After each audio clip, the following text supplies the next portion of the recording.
小欖綜合康復服務大樓坐落於新界屯門小欖，佔地廣闊。大樓由社會福利署聘請顧問公司設計，整項工程歷時4年完成。大樓已於2023年12月開始分階段投入服務。政府一直致力去支援殘疾人士同埋佢哋嘅照顧者，為咗更好咁樣滿足殘疾人士對宿位嘅需求，政府重建咗小欖醫院嘅舊址，成為而家嘅小欖綜合康復服務大樓。樓面面積咧係多達42000平方米，係現時全港最大型嘅綜合康復服務嘅項目。大樓分為高低兩座，喺建築時充分引入大自然及環保設計元素。小欖綜合康復服務大樓依山而建，遠眺屯門海岸，透過巧妙使用大量嘅玻璃窗，引入大自然嘅景緻。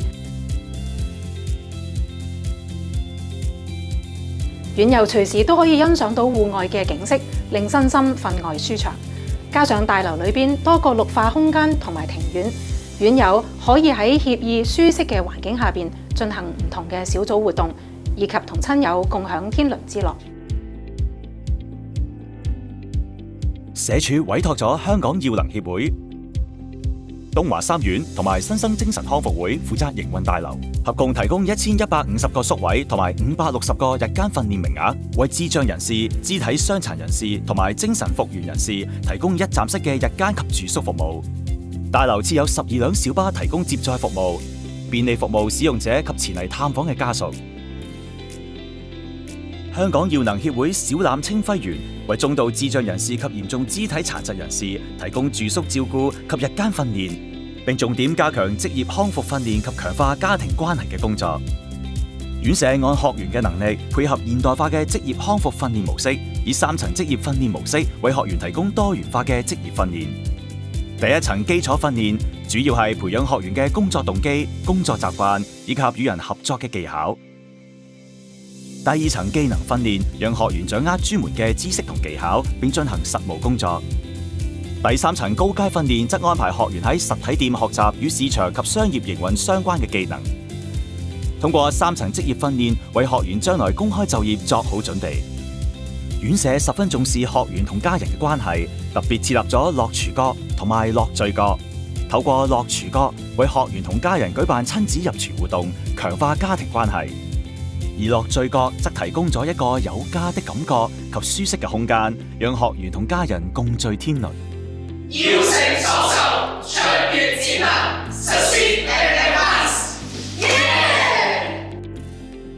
東華三院小欖進庭為嚴重智障及嚴重肢體殘疾人士提供住宿及日間訓練服務，並針對需要高度照顧嘅殘疾人士提供護理及康復訓練服務，並配備先進科技設備，以滿足院友嘅醫療需求。處理院友大量嘅藥物係院舍管理嘅一大挑戰。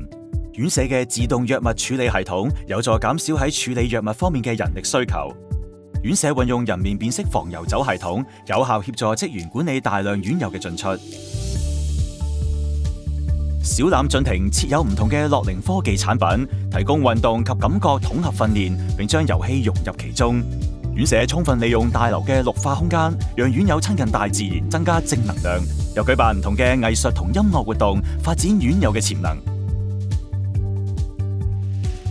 共融社區齊參與，優質生活可自主。新生精神康復會小欖長期護理院為精神復原人士提供住宿服務及復康訓練，提升佢哋嘅能力同形象，並透過系統化嘅支援發展佢哋嘅潛能。護理院善用地理環境優勢，定期喺戶外舉行觀鳥活動，又透過靜觀小屋，讓舍友們享受寧靜時光，促進身心靈健康。舍友會喺330小休息咖啡進行餐飲訓練，並參與靜觀飲食及品茶活動，提升生活質素。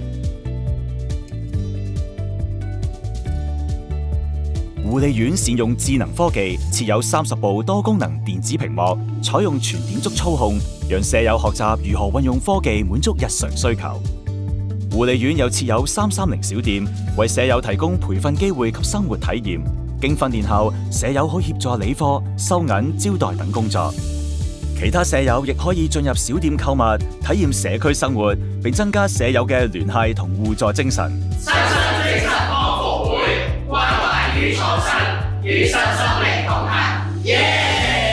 大樓嘅3間營運機構不時會聯合舉辦活動，讓服務使用者聚首一堂，參與節慶同義工活動，充分發揮大樓綜合服務模式嘅優勢。小欖綜合康復服務大樓能夠順利啟用，實在有賴多方攜手協作。大樓係社會福利署同事親自策劃同埋監督興建嘅大型項目。我亦都要衷心感謝我哋嘅合作伙伴，包括東華三院、香港耀能協會同埋新生精神康復會3個營辦機構，同心協力為智障人士、肢體傷殘人士同埋精神復原人士提供多元化嘅康復服務。另外，醫院管理局新界西聯網嘅醫護團隊一直為院友提供適切嘅醫療支援，充分體現醫社合作嘅精神。相信各方定會繼往開來，為殘疾人士提供優質嘅服務。小欖綜合康復服務大樓大幅咁樣增加咗資助嘅康復服務名額，同時咧係有效縮短咗殘疾人士輪候宿位嘅時間。政府會繼續致力提供更多元嘅康復服務，同埋增加服務名額，更好咁樣支援殘疾人士。大樓嘅3間營運機構會繼續全心全意為服務使用者提供優質同卓越嘅康復服務，讓佢哋得到全方位嘅支持同關懷。